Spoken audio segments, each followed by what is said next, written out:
sentencing for both Franke and Hildebrandt is now set for February 20th. And in a NewsNation exclusive interview, my next guest says those horrific details that Hildebrandt admitted to in court are nothing new. Jodi's niece, Jessi Hildebrandt, saying that they were allegedly abused and manipulated while living with Jodi more than a decade ago. And Jessi is joining us live. Now, Jessi, I know this must be difficult to revisit. I appreciate you joining us tonight. Yeah, it's been surreal, to say the least, the last few months, and especially in the last week. I can imagine. And your aunt has admitted to some heinous acts of abuse against children. Have you been shocked to see any of this? Shocked, no. I went through very, very similar experiences when I was 16 years old, when I was left under her care. And the similarities are hard to listen to. This has been a pattern of hers since, for 15 years at least, if not longer. I can't speak to what she did before me, but this is not new. If it's not too difficult, can you share with me, what did you experience? What happened at the hands of your aunt? It's hard to quantify and everything that happened, because it was not just physical abuse, but it was emotional and severe spiritual abuse as well, because of the culture that already exists within the Mormon church. She took advantage, and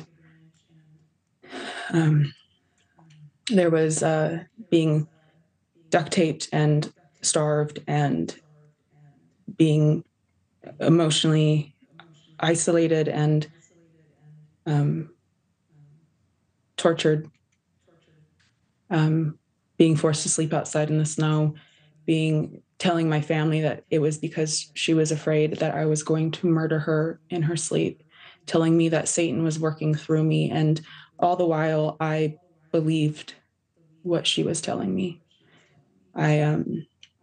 She believed then, and I'm certain she believes now, that this delusional idea that God is literally working through her, and that she used this idea, and she believed that she had these dreams to rationalize all of the mistreatment that she put me through. It's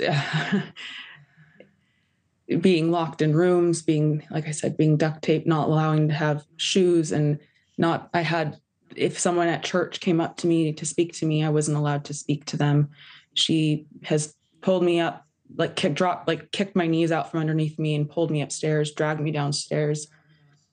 She tied me up in a car and made me lay down on the ground and drove me into the mountains and made me run for hours and hours and hours. She's sorry. This has been it's been a hearing the list of what she did to these children right before I haven't been as involved in listening to this trial, because it's very difficult to have it reflected back to me. I went to the cops and they did nothing, because the cops in Utah, because this is not just a specific thing to her, Utah culture is permeated with Mormon culture and this idea of covering up and believing authority. And Jodi had everyone wrapped around her finger. And the cops told me, after I didn't tell them everything because I was so afraid, Jodi had me believe that I was just ruining everyone's lives, that I ruined everyone's lives that I touched, that I came in contact with, that if anyone was my friend, if anyone loved me, if anyone felt sorry for me, that it was because I was manipulating them, that I was this masterful manipulator. And she would coach me on things to say, to go apologize to people, to tell them that I manipulated them if they had gone to our bishop, which is in Mormonism, that's like the pastor. with their concerns. And I would have to go house to house and write letters telling them that I had just manipulated them into feeling sorry for me. I was losing weight. I had horrific stomach problems. I was having immense sleep paralysis from stress. I mean, that's just like a couple of the physical things. She was forcing me to run like for hours and hours and hours because her philosophy that she stood by was this idea, this obsession with confession, that if I would just confess to my sins, that I would be getting better. And because I was getting worse emotionally, that it was obviously that I wasn't confessing to everything. And her idea was that she was going to make it so uncomfortable that it would force the sin out, which is just torture. That's all it is. Jessi, I'm so sorry.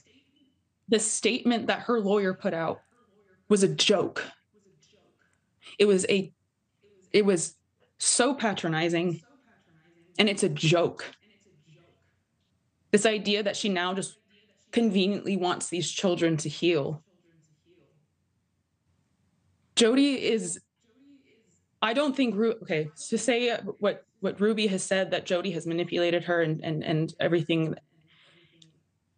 Ruby is complicit and responsible for her children, and I do not want to take that away. And Jodi is one of the most powerful people I've ever experienced in my entire life. And I dare say she's probably one of the most powerful people that anyone could experience. She's so good at seeing exactly where your weakness is and exploiting it and twisting it and manipulating it. So I believe she did do that. Yeah, so Jessi, I do want to ask, Franke blames your aunt for isolating her, for corrupting her morality. Do you believe that? Do you believe those claims? I can't speak to how deeply that goes because I know that Ruby has been in the public eye with her YouTube channel for a very long time. And I would say that the way that she is, from what I understand and what I've seen, the way that she has handled her children has been concerning for a while. So I don't think that she's still responsible for the choices that she made. And I think both things can be true. I think Jodi has a lot of influence and a lot of power that people cannot understand unless they've experienced it. And she is very good at isolating and manipulating. I hear you, and I don't mean to interrupt. I do want to ask, if you could address Jodi directly, what would you say to her?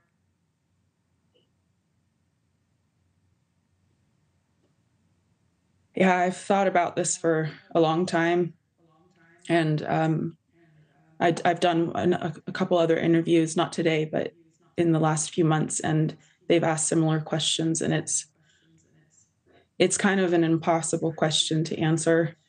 But you did this to yourself. And honestly, 4 counts, that is nothing compared to what you deserve. And I hope that the sentencing is as harsh as they possibly can be. And you pleading guilty to this, it's just a chess move. It was just the better option for her. She's going to use the excuse as protecting these children, but it's trash. It's a lie. It's a stunt. I fully believe she has letters. She kept letters that she forced me to write. For 15 years, she has these things as what I suspect are trophies. She's moved multiple times. She has things that are now that are evidence against her of this being a pattern. She keeps these things. This is psychopathic behavior. She doesn't care. She's not sorry. She doesn't want these children to heal. She's protecting herself from what I'm sure is a very deep and dark investigation that could have happened if she went to trial. Jessi Hildebrandt, I cannot tell you how much I appreciate your candor and your time tonight. I cannot imagine how difficult it was to come on the show, to hear these details, to sit here and see yourself side by side on screen with this woman. But I know that a lot of people benefited from hearing your story tonight. I appreciate your eloquence. I appreciate your time. Thank you so much. Thank you.